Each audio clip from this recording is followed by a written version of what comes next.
Hi there, and welcome to the Daily Gardener, and thank you for listening. I'm your host, Jennifer Ebling. It's October 29th. Today we celebrate the botanist who was allowed to tend a garden while he was a prisoner in the Tower of London. We'll learn about the pioneer botanist of Tennessee and the botanist who used his love of trees to shape an optimistic view of humanity. We'll also celebrate Jamie Taggert, the young Scottish botanist who set out on this day in 2013 for Vietnam, but sadly never returned to his beloved home at the Linn Botanical Garden. We'll hear the Carl Sandburg poem with the famous line, "No beautiful thing lasts." And we grow that garden library with today's book, which is all about mixing up a special batch of seeds for a natural garden that doesn't require buying any small plants. And we'll talk about some ideas for a garden-themed Thanksgiving. And then we'll close the show with some autumn-inspired Ayurvedic principles for the gardener. But first, let's catch up on a few recent events. The blog of the award-winning landscape team of Warnes McGar recently shared a very beneficial post called 5 Things to Consider Before Redesigning Your Garden. As a northern gardener, I love what they say right at the beginning of their post, which is that the coming colder months should be used to make plans for the garden. The design team encourages us to ask this question: do you use your garden enough, or is it an afterthought? With this question in mind, they share 5 considerations for any garden redesign project. They include reducing the size of your lawn, adding a garden room, investing in a wood-fired oven, great idea for this time of year, and keeping wildlife in mind when you select plants for your garden. Meanwhile, Gardens Illustrated reported on how to prepare the garden for winter, and they shared a few useful tasks that you can tackle right now. In addition to general tidy up, suggestions like using a power washer to clean your stonework, setting up your bird feeders, something we discussed yesterday, as well as cleaning and culling through your pot collection are excellent activities to accomplish as we transition into winter. Now, if you'd like to check out these curated articles for yourself, you're in luck because I share all of it with the listener community in the free Facebook group, the Daily Gardener Community. So there's no need to take notes or track down links. Just head on over to the group the next time you're in Facebook. Just search for the Daily Gardener Community and request to join. Here's today's brevities. On this day in 1618, Sir Walter Raleigh was executed. On the orders of King James, Raleigh had been a special prisoner at the Tower of London for 13 years. During his time in the Tower, Raleigh was allowed to tend a small apothecary garden in the courtyard below. Raleigh used his garden to grow exotic plants and plants from the New World. He also used the herbs to experiment with medicines. Last year marked the 400th anniversary of Raleigh's death, and in celebration of his impact on the world, Raleigh's Lost Garden was installed at the Tower of London. The garden is planted with herbs, flowers, and fruits that are historically appropriate for the time Raleigh was at the Tower. Historical records show that Raleigh created numerous cordials and herbal remedies. He once incorporated borage, rosemary, marigold, saffron, juniper berries, lemons, red roses, and red gilly to create a cordial for new moms. And on this day in 1908, the Tennessean newspaper reported that the botanist Thomas G. Harbison was in Nashville to collect a specimen of the Clematis gaddingeri for Harvard. The gaddingeri clematis was regarded as a very rare plant, and it had been discovered by Augustin Gaddinger. Gaddinger was known as the pioneer botanist of Tennessee. He'd been born in Munich, Germany in 1825, but he had emigrated to the United States in his 20s after being kicked out of the University of Munich for seeking more liberty for Germans and for celebrating George Washington's birthday. Gaddinger served in the Union Army during the Civil War, and he became a country doctor. He also started studying botany, and Gaddinger counted many prominent botanists as his friends. Gaddinger is remembered for his published works, which include The Flora of Tennessee and Medicinal Plants of Tennessee. Gaddinger's entire 50,000 specimen herbarium was donated to the University of Tennessee in 1890. Sadly, in 1934, the collection was destroyed in a fire. In the preface to his Flora of Tennessee, Gaddinger wrote, "While the pursuit of botany never brought me any financial advantages, I acknowledge that it was a mighty protector in keeping me out of the way of social corruption, and it gave me many hours of the purest enjoyment of life, and brought me into friendly relations with many excellent men and women."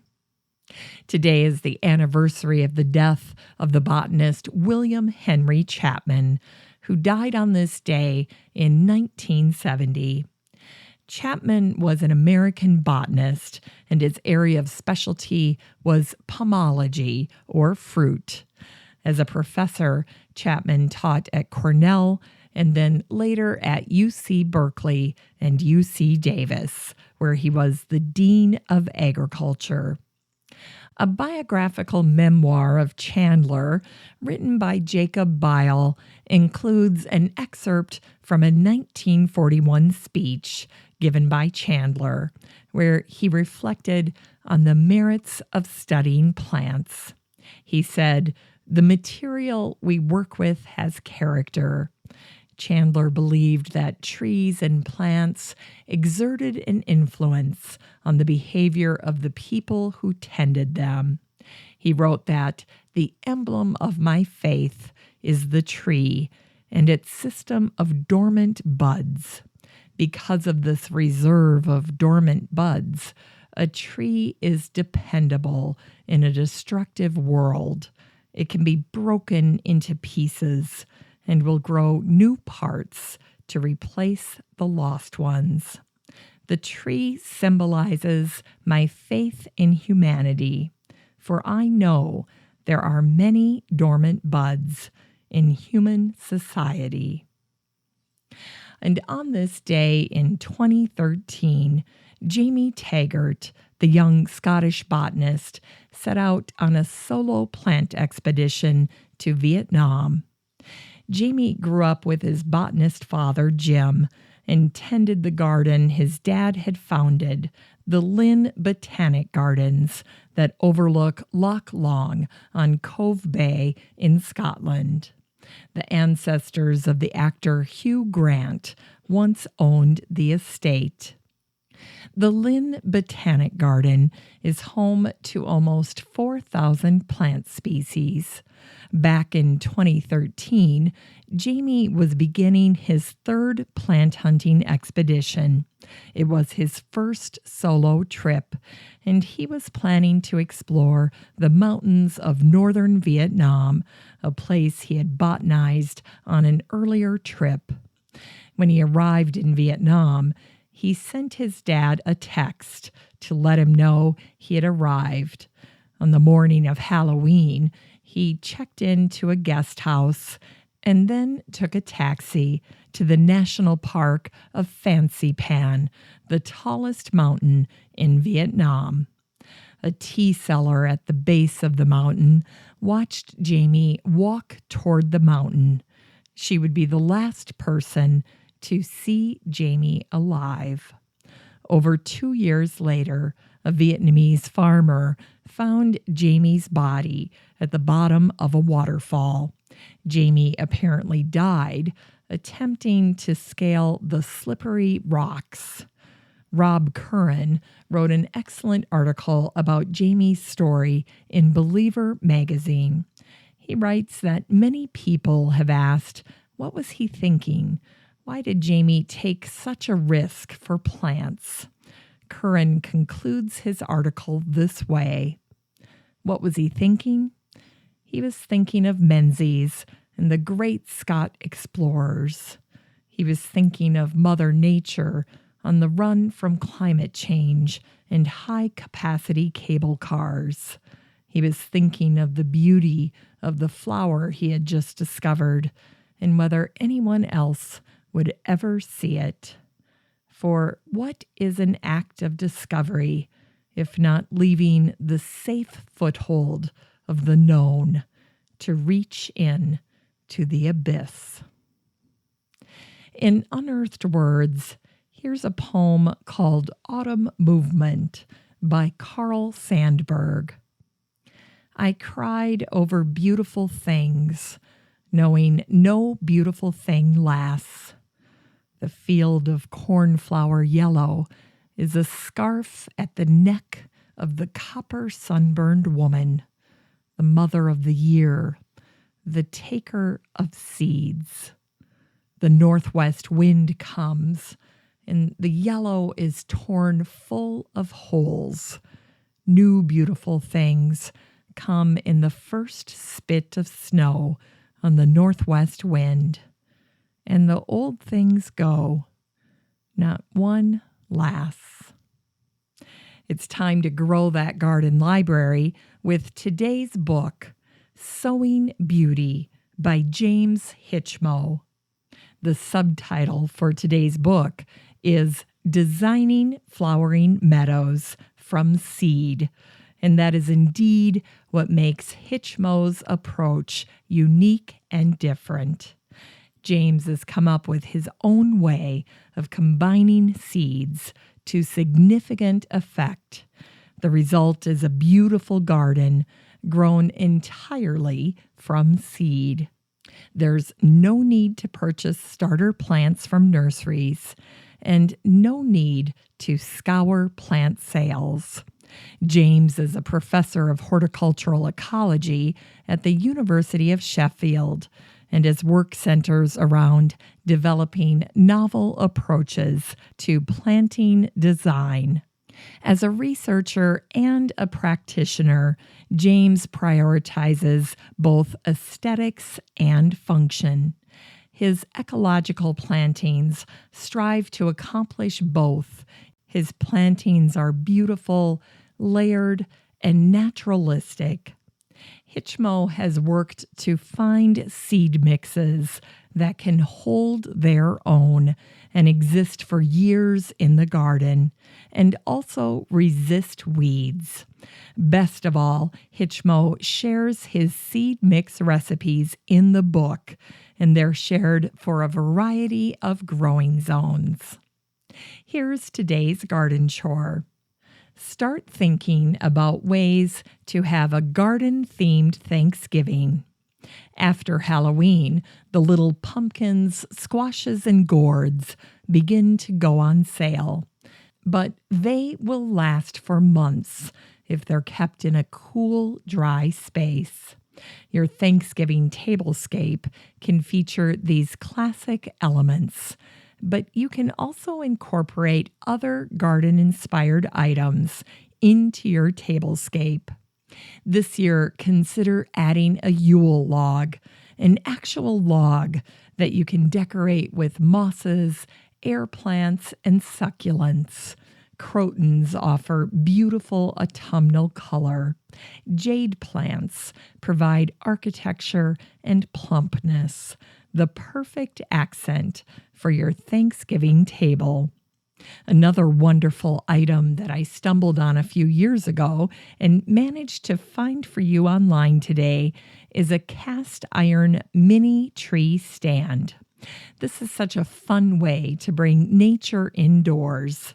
In this case, you can even take a nature walk and look for a beautiful tree branch that you can display using the cast iron mini tree stand. You could even turn the tree into a centerpiece for your Thanksgiving table or create a thankful tree for your Thanksgiving tradition.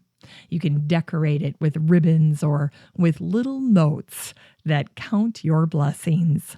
I searched and searched online to find this little thing for you, and I found it on the website called Antique Farmhouse. They sell the cast iron mini tree stand as a set of 4. So go ahead, buy the set for $24, and then you have 3 extra lovely little stands that you can use as gifts over the holidays. Finally, here's something sweet to revive the little botanic spark in your heart. Mother Nature has blessed us yet again with a change of seasons. The fall season is a season of movement and transition.